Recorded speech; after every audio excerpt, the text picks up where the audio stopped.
Saint Augustine on Christian Doctrine, Preface. And we know that the eunuch who was reading Isaiah the prophet and did not understand what he read was not sent by the apostle to an angel, nor was it an angel who explained to him what he did not understand, nor was he inwardly illuminated by the grace of God without the interposition of man. On the contrary, at the suggestion of God, Philip, who did understand the prophet, came to him and sat with him, and in human words and with a human tongue opened to him the scriptures.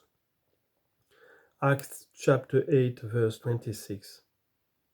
Did not God talk with Moses, and yet he, with great wisdom and entire absence of jealous pride, accepted the plan of his father-in-law, a man of an alien race, for ruling and administering the affairs of the great nation entrusted to him?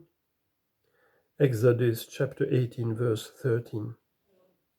For Moses knew that a wise plan, in whatever mind it might originate, was to be ascribed not to the man who devised it, but to him who is the truth, the unchangeable God.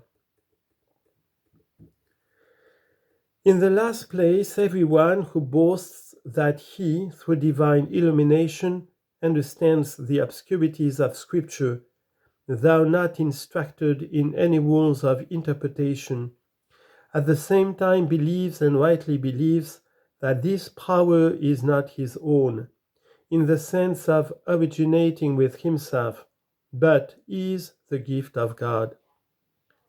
For so he seeks God's glory, not his own. But reading and understanding as he does, without the aid of any human interpreter, why does he himself undertake to interpret for others? Why does he not rather send them direct to God, that they too may learn by the inward teaching of the Spirit without the help of man? The truth is, he fears to incur the reproach, "You wicked and slothful servant, you ought to have put my money to the exchangers." Matthew chapter 25, verse 26 and 27. Seeing then that these men teach others, either through speech or writing, what they understand, surely they can't blame me if I likewise teach not only what they understand, but also the rules of interpretation they follow. For no one ought to consider anything as his own, except perhaps what is false. All truth is of him who says, "I am the truth." John chapter 14, verse 6. For what have we that we did not receive? And if we have received it, why do we glorify as if we had not received it? 1 Corinthians chapter 4, verse 7. He who reads to an audience pronounces aloud the words he sees before him. He who teaches reading does it that others may be able to read for themselves. Each, however, communicates to others what he has learnt himself. Just so, the man who explains to an audience the passages of Scripture he understands is like one who reads aloud the words before him.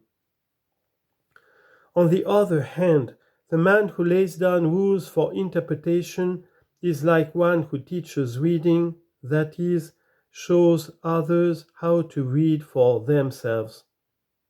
So that, just as he who knows how to read is not dependent on someone else when he finds a book to tell him what is written in it, so the man who is in possession of the rules which I here attempt to lay down, if he meet with an obscure passage in the books which he reads, will not need an interpreter to lay open the secret to him, but holding fast by certain rules and following up certain indications, will arrive at the hidden sense without any error, or at least without falling into any gross absurdity.